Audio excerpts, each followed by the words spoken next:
everybody. Okay, Amazon ads. Let us talk about this. A lot of people are super overwhelmed by them, or they've been told or they've heard that you have to spend $1,000 a day in order for them to work, which is absolutely not true. And what I want to chat about real quick is I took this book. So this book, Ready or Not, There We Go, is the second in my sort of twin series. And it's been out for a long time. This came out in 2006. So it's 19 years old now. But the information in it is pretty timeless, to be honest. So this should still be selling. And actually, my first book, which is On the First Year with Twins, sells every single day. And I can't run ads to it because there is a swear word in the title and one they don't allow. So Amazon allows a few 4-letter words and it disallows the rest of them. And the one that happens to be in my book title for The First Year with Twins is one that is not allowed. So I can't even run ads to that one.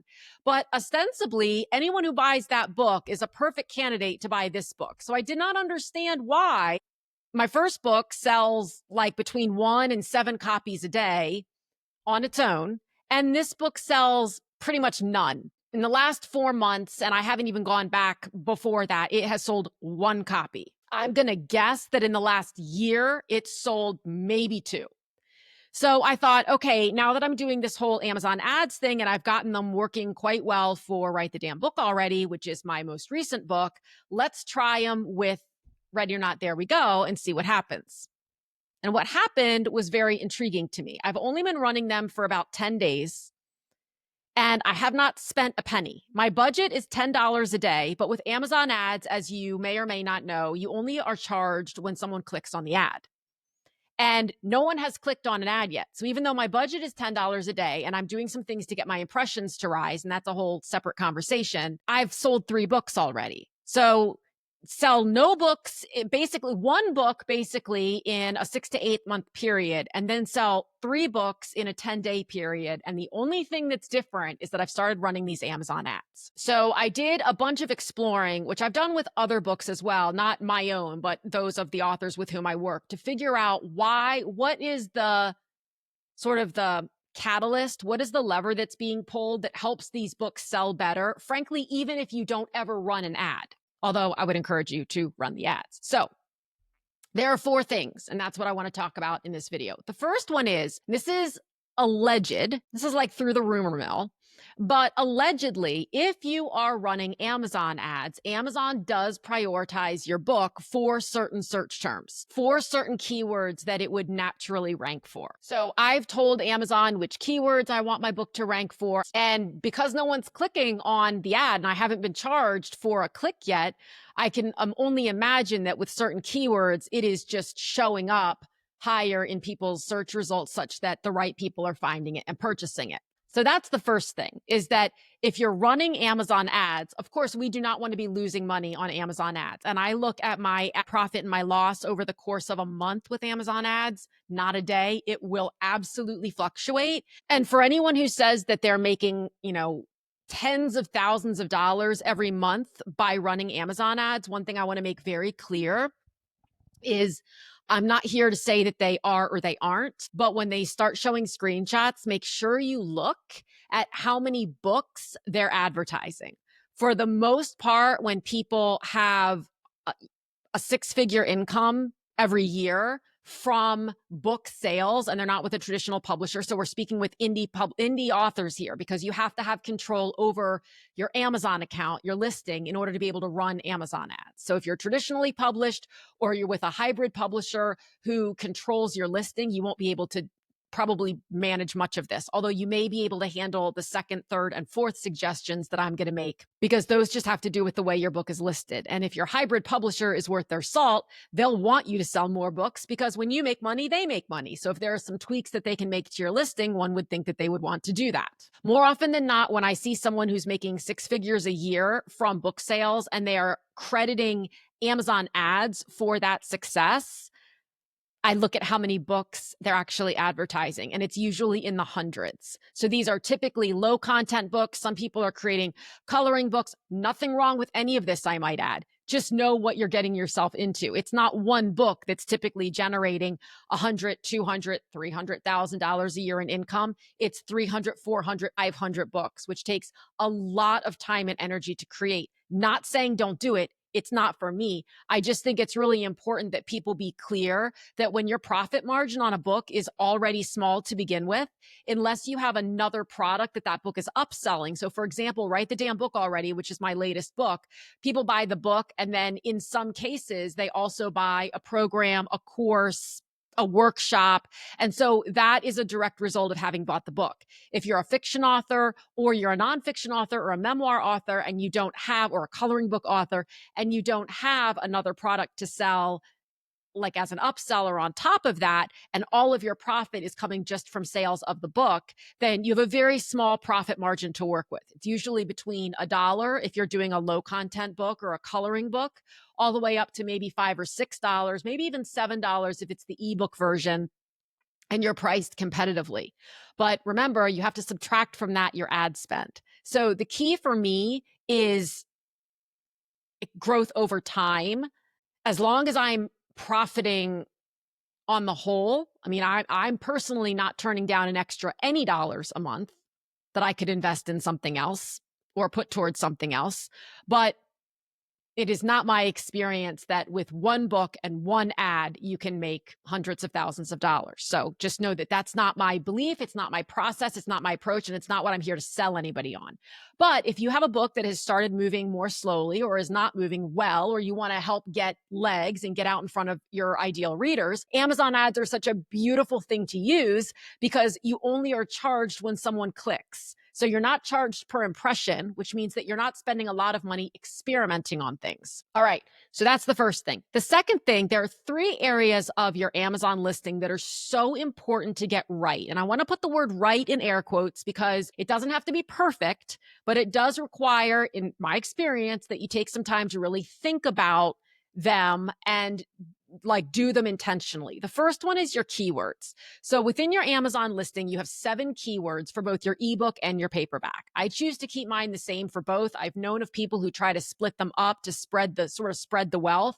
I haven't found it particularly easy to find more than 7 high performing, low competition keywords for any given book, but making sure that you are consistently checking in on those keywords, that you're not using keywords that kind of aren't allowed. So you can't use words like sale book or best-selling fiction novel. You can't use words like that. If you put them in your keywords, they're just disallowed, and now you've not done yourself any favors. If you use really high-level keywords like women's fiction or self-help, you are just putting yourself into a massive haystack. So know what specific keywords your ideal readers are searching for. And there are a lot of tools out there that can help you with that. The one I love is Publisher Rocket. And what these tools do is they help you to identify the highest searched keywords with the lowest competition. In other words, you will be more likely to end up higher in the search when someone searches for something organically or with an ad. And if you're running ads, you'll have to pay less per click for those because there's less competition. So make sure that you have your keywords really dialed in. And I like to go in and reassess my keywords like 3 or 4 times a year just to make sure I have the most effective ones. The second area to really look at is your categories. It used to be that you could sort of game the system by adding additional categories. So you were able to choose 2 when you first enrolled your book as an ebook or as a paperback in each store, the ebook store and the paperback store. And then you could email KDP and say, I'd like to be put in up to 8 more. And you could tell them exactly which categories you wanted to go into to where you were in up to 10 categories. You can no longer do that. Now you can only pick manually 3.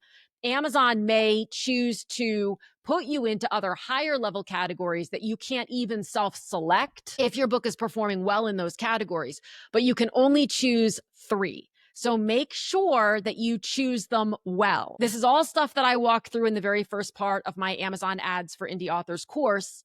First part of having a successful Amazon ad is not just setting up the ad. It's having your book listing set up properly so that it's working with the ad and with the algorithm to find you the readers that you're looking to find. So make sure that you are in selectable categories that you can self-select, that you are not in categories that are just duplicates of each other, because if you're in one, you're in the other automatically. So you're wasting a category search by being in there, and that you're not choosing what are considered ghost categories or invisible categories. So they look like they're categories, but there's no way for a reader to actually find that category to see which books are selling well within that category. So if a reader or a user is looking for books in a specific category, they're not going to find necessarily your book if it's in a ghost or an invisible category, because they can't find that category to even search. And the third thing that's really important, where I see a lot of people miss a big opportunity, and to be fair, I've missed this opportunity many a time, is your book description. Your book description on Amazon does not just have to be a replica of the back copy of your book. Your book description on Amazon, remember, Amazon is the third largest search engine in the world behind Google and YouTube. So you have a real opportunity here to make sure that those keywords, those 7 keywords that you're using for your book listing, are also incorporated as best as possible into your Amazon book description, your editorial reviews that people may write. So if you're helping people with reviews and they're like, I don't really know what to say, and you say, well, I can give you some ideas and you can kind of just pick. And if one resonates with you and you're comfortable, use it. Provide them with reviews that have your books, those keywords in them already. All that does, the more a related keyword, has to be related, is used within your 7 keywords, your book description, your title, your subtitle, and or your reviews, if I didn't already say that, the more it tells Amazon this book is about what the author is saying it's about and what the reader is actually looking for. So it's just further reinforcement. Make sure that your book description is formatted properly. So if you or your publisher, if you're using a self-publishing service provider or a hybrid publisher, and they're going out there and they are just copy paste, and it's like one jumbled running paragraph, that is not easy for a prospective reader. First of all, it doesn't give a great first impression, and it's not easy for them to read through and quickly discern, oh, this book is for me. There are so many different ways, and I put some links down in the episode notes. My favorite is Kindlepreneur's book description generator, where you don't even have to know how to write code. You just put the description in, click generate, and it gives you the code that you can then paste in to the source area of your description, and it'll be formatted beautifully.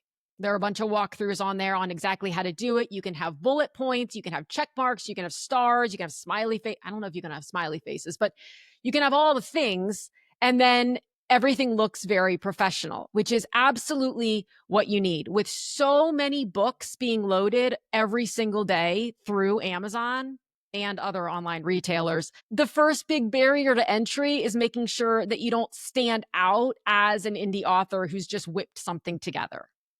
So put your best foot forward with your keywords, your categories, and your book description. And that in and of itself is going to help you organically sell more books. Then add a little bit of fuel to the fire by starting to run Amazon ads and doing it strategically and slowly. There are a lot of bells and whistles with Amazon ads that are not needed for books. Remember, a lot of people are using Amazon ads to sell all kinds of things that aren't books. Putting together a successful Amazon ads campaign for books is simple. It's not easy, but it's simple. It's much simpler than the dashboard can sometimes make it seem.